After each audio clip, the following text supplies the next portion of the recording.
Hello বন্ধুরা, study motivation YouTube চ্যানেলে তোমাদের সকলকে স্বাগত। আজকে আমি দ্বিতীয় শ্রেণীর আমার বইয়ের দ্বিতীয় পর্বের 108 নম্বর পৃষ্ঠার উচিত শিক্ষা নামক একটি গল্প আলোচনা করব। এর আগের সমস্ত পৃষ্ঠাগুলি আমি আলোচনা করে দিয়েছি। ভিডিওর ডেসক্রিপশনে লিংক দেওয়া আছে এবং প্লেলিস্টও করে দেওয়া আছে, তোমরা সেখান থেকে দেখে নিতে পারো। চলো গল্পটি পড়া যাক। উচিত শিক্ষা। এক বনের ধারে একটা বড় জাম গাছ ছিল। সেটি ছিল এক চড়াই পাখির খুব পছন্দের গাছ। বেশ নিরিবিলিতে বাস করা যাবে দেখে চড়াই তার ডালে বাসা বেঁধে ডিম পেড়েছিল।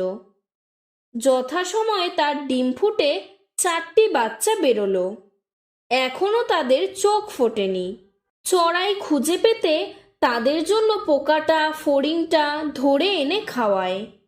দেখতে দেখতে তাদের চোখ ফোটে, খিদে পেলে কিচমিচ করে ওঠে। মায়ের মন খুশিতে ভরে যায়। সে আরও বেশি করে বাচ্চাদের জন্য খাবার খুঁজে আনে। তাহলে দেখো, প্রথম পার্টটিতে পড়ে বুঝলাম যে একটা বনের ধারে একটা বিরাট বড় জাম গাছ ছিল। সেই জাম গাছের মধ্যে মা চড়াই তার 4টি ছানা বাচ্চাকে নিয়ে থাকতো। সেই বাচ্চাদের এখনো পর্যন্ত চোখ ফোটেনি, তার জন্য সেই মা চড়াই পোকা ফড়িং এনে তাদের খাওয়াতো। আর খিদে পেলে যখন বাচ্চারা কিচিমিচি করে চিৎকার করত, তখন মায়ের মন আরও খুশিতে ভরে যেত এবং সে বাচ্চাদের জন্য আরও বেশি বেশি করে খাবার নিয়ে আসতো। এরপরে পার্টটি দেখো। এইভাবেই বেশ দিন কাটছিল। হঠাৎ একদিন একটা বিশাল হাতি হেলে দুলে এসে দাঁড়ায় সেই জাম গাছটার গোড়ায়। অনেকক্ষণ ধরে তার পিঠ চুলকোচ্ছিল, কিন্তু তার পছন্দ হচ্ছিল না। জাম গাছটা দেখে সে সেই গাছে গা ঘষতে লাগলো। বেশ আরামও হলো, তাই জোরে জোরে পিঠ ঘষতে লাগলো গাছে। তাহলে দেখো কি বলেছে, যে এইভাবেই সেই মা চড়াই তার ছানাদের নিয়ে বেশ চলে যাচ্ছিল। একদিন একটা বিরাট বড় হাতি এসে সেই জাম গাছের মধ্যে গা ঘষছিল। আর জাম গাছে গা ঘষে তার এতটাই আরাম লেগেছিল যে সে আরো জোরে জোরে সেই গাছে গা ঘষতে লাগলো। চড়াইয়ের বাচ্চারা ভীষণ ভয়ে চমকে চমকে উঠতে লাগলো। চড়াই প্রথমে কিছু বুঝতে পারেনি, পরে দেখলো একটা বিশাল হাতি সাধের জাম গাছের গায়ে পিঠ ঘষছে, আর গাছটাও খুব দুলছে। বিপদ বুঝে সে চিৎকার করে উঠল, আরে কি করছো, থামো থামো, গাছের ওপরে যে আমার বাসা রয়েছে। তারপরে বলেছে দেখো, যে ওই হাতি জাম গাছে জোরে জোরে পিঠ ঘষায় চড়াইয়ের বাচ্চারা খুব ভয় পেয়ে গিয়েছিল, আর সেটা দেখে তারা জোরে জোরে চিৎকার করতে লাগলো। আর তখন সেই মা চড়াই বাচ্চাদের ভয় পেতে দেখে চিৎকার করে হাতিকে বলে উঠল, আরে কি করছো তুমি, থামো থামো, এই জাম গাছে আমার বাসা রয়েছে। তখন হাতি বলল, তা আমি কি করব? এবার চড়াই দেখো বলছে, শিগগিরই থামো, না হলে যে আমার বাসা ভেঙে যাবে, আমার বাচ্চারা বড্ড ভয় পাচ্ছে। হাতি হেসে বলল, তোর বাচ্চা ভয় পেয়েছে তো আমি কি করব, গর্তের মধ্যে লুকিয়ে যাব? চড়াই কাকুতি মিনতি করে বলল, তুমি আর গাছটাকে নাড়িও না, আমার বাচ্চারা উড়তে শেখেনি, উঁচু বাসা থেকে পড়লে মরে যাবে। হাতি পিঠ চুলকে খুব আরাম লাগছিল, বলল, তাতে আমার কি? চড়াই যত মিনতি করে হাতি তত মজা পায়। সে সামনে গাছ নাড়িয়ে চলে আর বলে, আমার খুব আরাম লাগছে।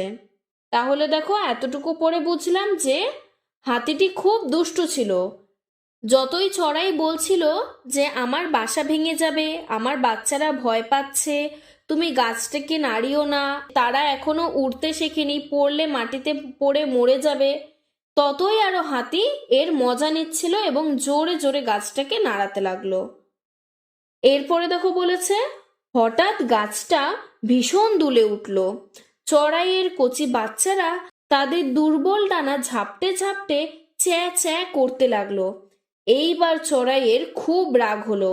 সে মিনতি করা ছেড়ে তীক্ষ্ণ স্বরে হাতিকে বলল, এই শেষবার বলছি, এক্ষুনি থামো, নইলে। হাতি হেসে বলল, নইলে কি? নইলে তোমাকে পস্তাতে হবে। তোর মতো পুচকে পাখি আমার কিচ্ছু করতে পারবে না। দেখবে কি করতে পারি। তাহলে দেখো, এবার বলেছে, গাছটি এত জোরে জোরে দুলছিল যে চড়াইয়ের বাচ্চারা তাদের দুর্বল দুর্বল ডানাগুলোকে ঝাপটে চেঁচে করতে লাগলো। আর তখন চড়াই পাখির খুব রাগ হলো। তখন সে কাকুতি মিনতি করে ছেড়ে দিল আর জোরে চিৎকার করে বলে উঠলো, এক্ষুনি থামো বলছি। আর হাতি বলছিল যে আমি থামবো না, তুমি কি করবে? তখন চড়াই পাখি বলল যে তুমি যদি না থামো তাহলে তোমাকে অনেক পস্তাতে হবে। আর হাতি বলল, তুই পুচকে পাখি, তুই কি করতে পারবি? তুই কিচ্ছু করতে পারবি না। তখন চড়াই বলল, দেখবে যে কি করি। এইবার দেখো চড়াই কি করলো সেটাই এখানে বলেছে। দেখতেই তো চাই, এই দেখ আরো জোরে জোরে তোর গাছ নাড়াচ্ছি বলে সে সত্যি গাছটিকে ঠেলা মারে। তাহলে দেখো হাতিটি কত দুষ্টু, যে চড়াইয়ের কথা তো রাখলোই না, উল্টে আরো বেশি জোরে জোরে গাছটি নাড়াতে লাগলো। এরপর দেখো বলেছে, চিৎকার করে ওঠে চড়াই, দাঁড়াও, কি করে তোমায় জব্দ করতে হয় দেখাচ্ছি বলে সে ফুরুত করে হাতির কুলোর মতো একটা কানে ঢুকে পড়ল। তারপর সে ডানা ঝাপটে ওড়ে আর ঠোকরায়। তাহলে দেখো চড়াইও এবার হাতিকে শাস্তি দিল। কেমন করে? হাতির কুলোর মতো বড় কানের মধ্যে ঢুকে পড়লো আর কানে ঢুকে জোরে জোরে তার ডানা ঝাপটাতে লাগলো আর ঠোঁট দিয়ে ঠোকরাতে লাগলো। যন্ত্রণায় হাতি চিৎকার করে ওঠে, মাটিতে শুয়ে পড়ে মাথা ঘষতে ঘষতে চড়াইকে মারার চেষ্টা করে। কিন্তু তা পারবে কেন? চড়াই তো রয়েছে তার কানের ভিতরে। কাতরাতে কাতরাতে হাতি বলে, বড্ড লাগছে আমার, তুমি শিগগিরই বেরিয়ে এসো আমার কান থেকে, লক্ষ্মী বোনটি আমার।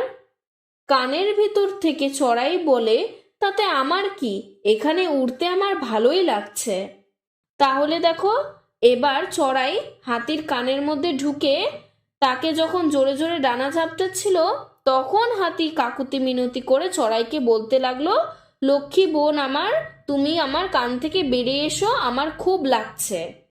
কানের ভিতরে থেকে চড়াই বলল যে তাতে আমার কি, আমার এখানে উঠতে বেশ ভালোই লাগছে। এবার দেখো হাতি বলছে, না না বোনটি, তুমি আমাকে বাঁচাও, আমি আর কখনো গাছ নাড়ব না, আমার অন্যায় হয়ে গেছে, এইবারটি তুমি আমায় মাফ করো। চড়াই বলল, ঠিক বলছো? হাতি বলে, ঠিক। তাহলে দেখো এরপর যখন চড়াই পাখি হাতিকে শাস্তি দিল, তখন হাতি বলল যে না, আমি আর কখনো গাছ নাড়ব না, আমার খুব বড় অন্যায় হয়েছে, তুমি এইবারের মতো আমাকে মাফ করে দাও। তখন চড়াই তাকে বলল, তুমি কি ঠিক বলছো? হাতি তখন বলল যে হ্যাঁ, ঠিক বলছি। চড়াই এবার হাতির কান থেকে বেরিয়ে আসে। হাতিরও প্রাণ জুড়োয়। গাছের ডালে নিজের বাচ্চাদের কাছে গিয়ে চড়াই বলে, গায়ে জোর আছে বলে গর্ব করা ভালো নয়, মনে রেখো ছোট প্রাণীরও কিছু ক্ষমতা থাকতে পারে। হাতির ভালোই উচিত শিক্ষা হয়েছিল, তাই চিরকাল মনে রাখবো বলে হাতি সেখান থেকে দ্রুত চলে যায়। তাহলে পরের পার্টটিতে দেখো বলেছে যে চড়াই হাতির কান থেকে বেরিয়ে আসলো, তখন হাতি তার প্রাণটা যেন ফিরে পেল। তারপর চড়াই পাখি গাছে গিয়ে তার বাচ্চাদের সাথে গিয়ে বলল, গায়ে জোর আছে বলে গর্ব করা ভালো নয়, ছোট ছোট প্রাণীদেরও ক্ষমতা থাকতে পারে। আসলে হাতি বিরাট বড় চেহারার, তার জন্য হাতি ভেবেছিল যে তার একারই জোর আছে, কিন্তু আসলে তা না, ছোট ছোট প্রাণীদেরও অনেক শক্তি থাকতে পারে। তাদের শক্তি বেশি না হতে পারে, কিন্তু তাদের বুদ্ধি থাকতে পারে। তো হাতির সেদিন উচিত শিক্ষা হয়েছিল, সে চিরকাল মনে রাখবো বলে সেখান থেকে দ্রুত চলে যায়।